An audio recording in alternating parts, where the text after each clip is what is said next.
quer que o IBAMA reconsidere uma decisão sobre a foz do Rio Amazonas. Assunto para o repórter Rodrigo Viga. Seja muito bem-vindo, Viga. Ótima noite a você. Conta para a nossa audiência o que a direção da petroleira alegou, hein? Tudo bem, Daniel? Boa noite para você, para a Lívia, para o nosso ouvinte espectador internauta da Jovem Pan, que foi pega de surpresa com essa decisão do IBAMA envolvendo a margem equatorial. A gente já explicou aqui, né, Lívia? Tudo explicadinho, né? O que é a margem equatorial? São aquelas áreas, são aqueles blocos que ficam ali na linha do Equador, por isso o nome margem equatorial. E esse bloco em questão, que a Petrobras, desde o final do ano passado, aguardava licença ambiental para perfurar, é o bloco que fica entre o Amapá e também o estado do Pará, é o FZ, né, de Foz, A de Amazonas, M de Marítimo, 59.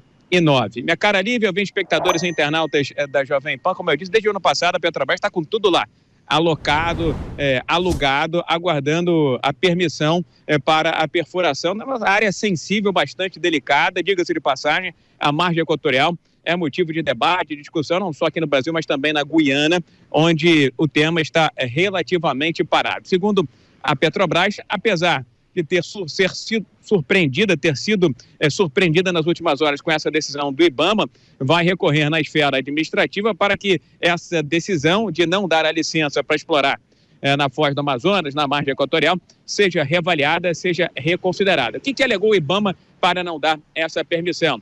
Que é uma área delicada, uma área sensível e que estudos aprofundados, completos, não foram realizados pela Petrobras e por ser uma área com uma fauna e com uma flora bastante abundante, seria melhor não conceder essa licença para que sejam realizadas as chamadas avaliações ambientais de área sedimentar, a AAAS, de forma mais completa, de forma mais aprofundada, para uma análise a posteriori, para uma análise futura. No entanto, eu pude apurar junto a fontes da Jovem Pan que atuam na petroleira brasileira, que esse é um tema, né, que vem em pauta, vem no debate desde 2013, desde que a área foi licitada pela ANP, Agência Nacional do Petróleo, Gás Natural e Biocombustíveis. E desde 2013 para cá passaram vários governos. Dilma Rousseff, passou também o governo de Michel Temer e o governo do presidente Jair Bolsonaro.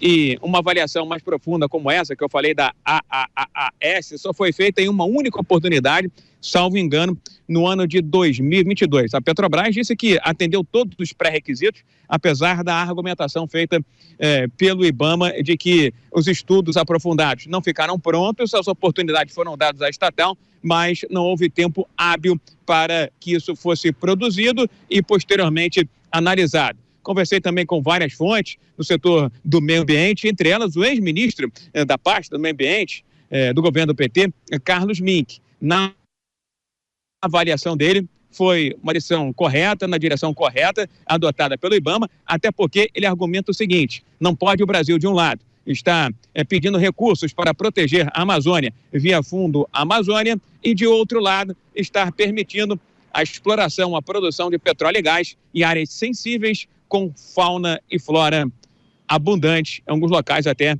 exóticos. Vamos ouvi-lo aqui na Jovem Pan.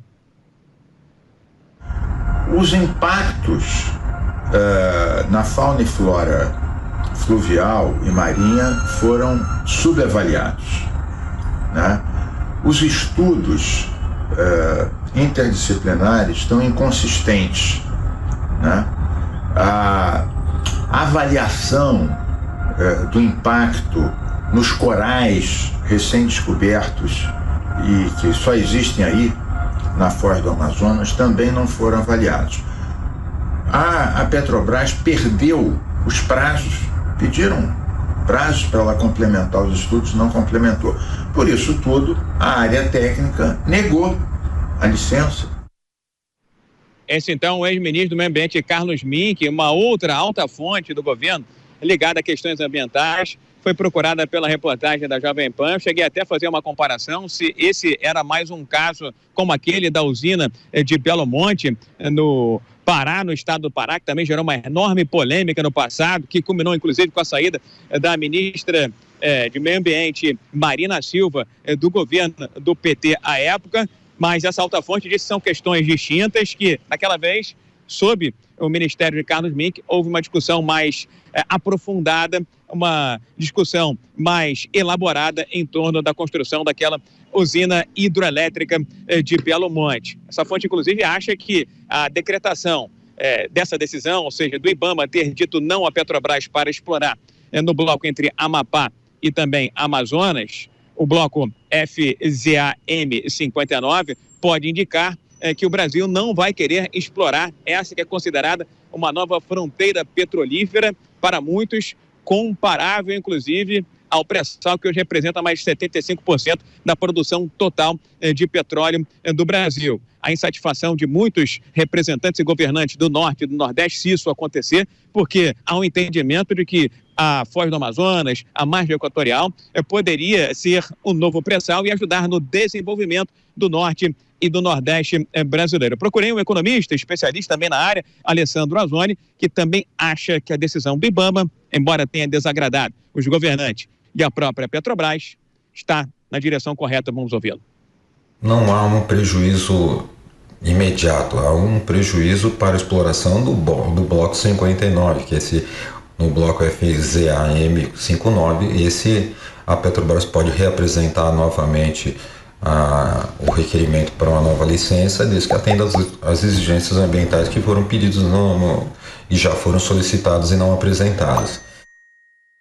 Esse, então, o Azzoni. O fato é que o Ministério de Minas e Energia se manifestou agora há pouco, dizendo que recebeu com normalidade e naturalidade esse veto, esse indeferimento da licença ambiental. Só para fechar, Lívia, Daniel, 20 espectadores e internautas da Jovem Pan, uma fonte da Petrobras me disse o seguinte, que os equipamentos estavam lá esperando, aguardando o sinal verde do IBAMA, alocados na região próxima a esse bloco, cuja licença não foi concedida desde o final do ano passado.